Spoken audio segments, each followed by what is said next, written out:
¿Qué tal amigos de RPP? Soy Valeria Fuertes y aquí empieza otra edición de nuestro programa de economía. Hoy vamos a hablar de la pobreza. La semana pasada ya el INEGI reveló cómo está el índice de pobreza en nuestro país en el 2021. Recordemos, lo revela en el 2022, pero es el termómetro, la fotografía del nivel de pobreza del año pasado.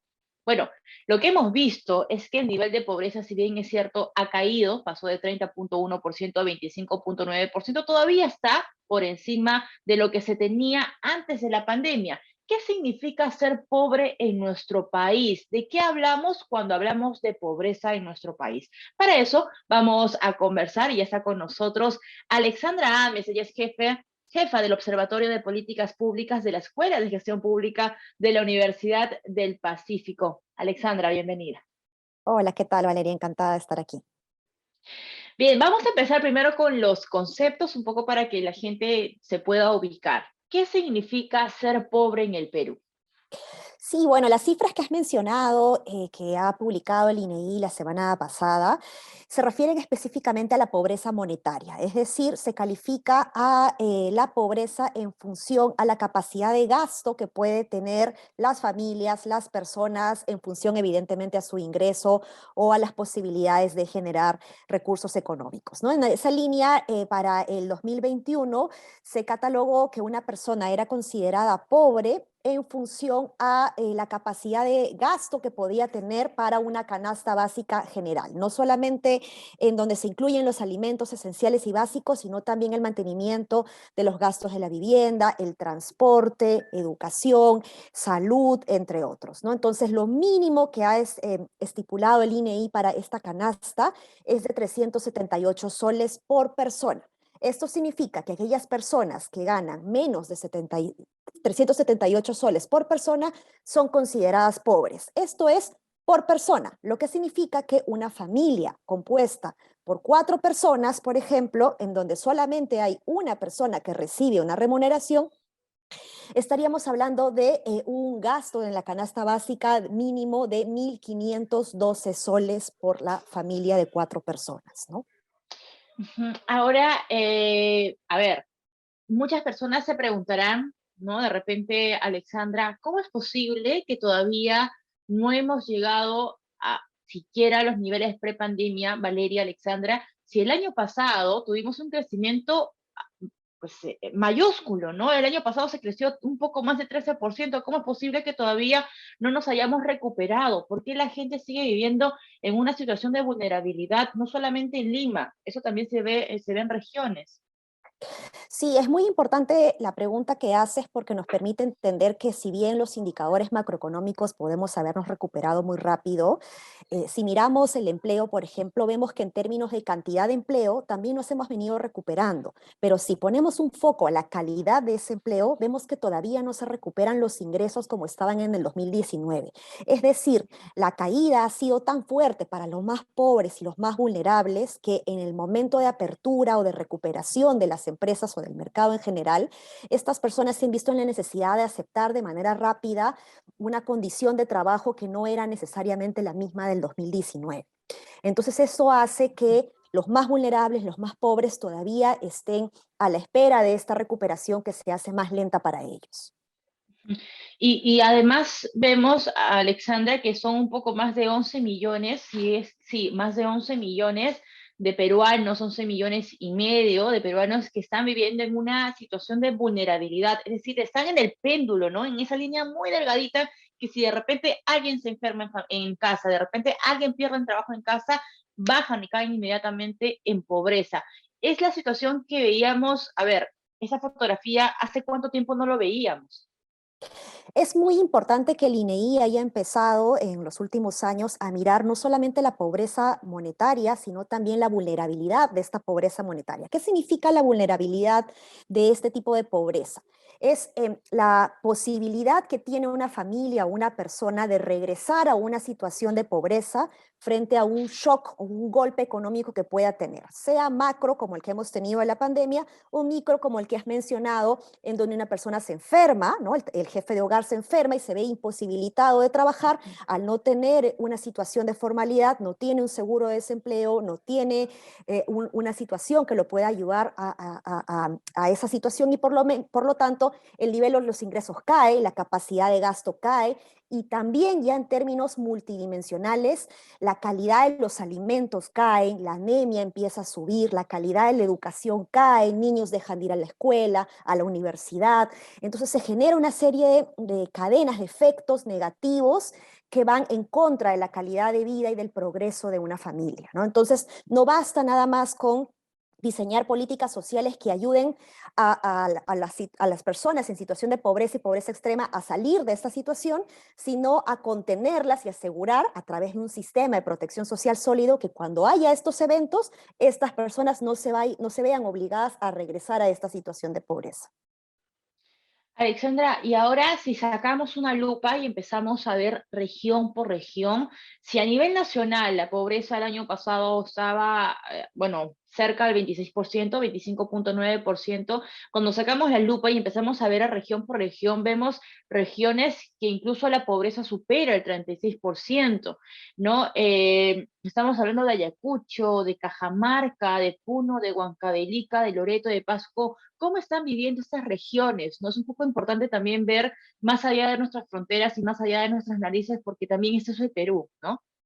Sí, efectivamente, más de un tercio y hasta casi la mitad de la población que vive en estas regiones que has mencionado se encuentran en una situación de pobreza.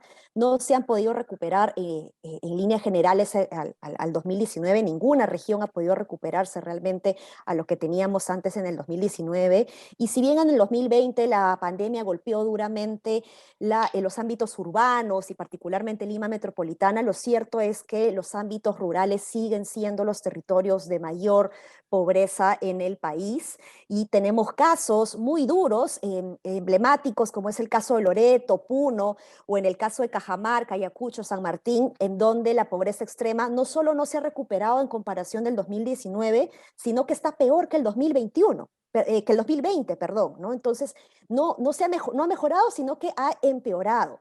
Pese a que el mercado ha empezado a abrirse, esto lo que nos estaría diciendo es que quienes tienen más oportunidades, más acceso al empleo, más acceso a los ingresos, son las personas que se encuentran en ámbitos urbanos. Por eso es importante pensar, como tú dices, con esa lupa territorial, las soluciones que tienen que también estar pensadas con este enfoque territorial, pensando en cómo es que se puede igualar la cancha para estas regiones que hoy se encuentran en una situación peor que en la pandemia. Ahora, si todavía seguimos con ese análisis, Alexandra, a ver, quiero entender qué tan importante o qué rol juegan los programas sociales, ¿no? De repente muchas personas dirán, pero Valeria, para los pobres está Pensión 65, están juntos, está Caliwarma, ¿por qué ellos no se enfocan en hacer ese trabajo? ¿Están bien focalizados? Porque, ojo, a ver, va a haber un nivel de pobreza que probablemente este año supere al del año pasado, es lo que prevé Macrocónsul. ¿Están bien focalizados? ¿Cuántas personas más se van a sumar al programa social? ¿Hay dinero para ellos? ¿Hay dinero para protegerlos? En el caso de los programas sociales de transferencia monetaria, se ha dado un trabajo muy arduo para asegurar una adecuada focalización. Por ese lado no habría problema. El problema está en los montos que se entregan. No hay un cambio de los montos desde hace ya casi una década. Estamos hablando de, si hablamos del programa Juntos, estamos hablando de un programa que tiene 20 años en funcionamiento y si bien las evaluaciones de impacto han demostrado que son importantes en sus efectos para combatir la pobreza extrema, toca ya un rediseño, toca ya una remodelación, ¿no? Que se refresque este programa y que pueda estar a la par de las nuevas necesidades y también de la inflación que estamos viviendo un año como este, ¿no?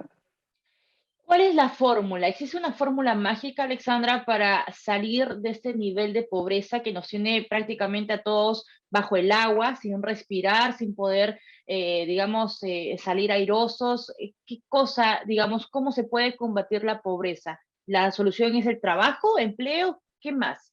Mira, la fórmula mágica en realidad está en la articulación que pueden hacer los sectores. Si miramos a la pobreza desde una perspectiva de exclusión social y en donde el trabajo para solucionarlo se va a dar desde un ámbito multisectorial, urge que esa tarea no solamente esté encomendada en el MIDIS, que puede tener la rectoría, sino que también existan otros sectores que se involucren arduamente en esta tarea.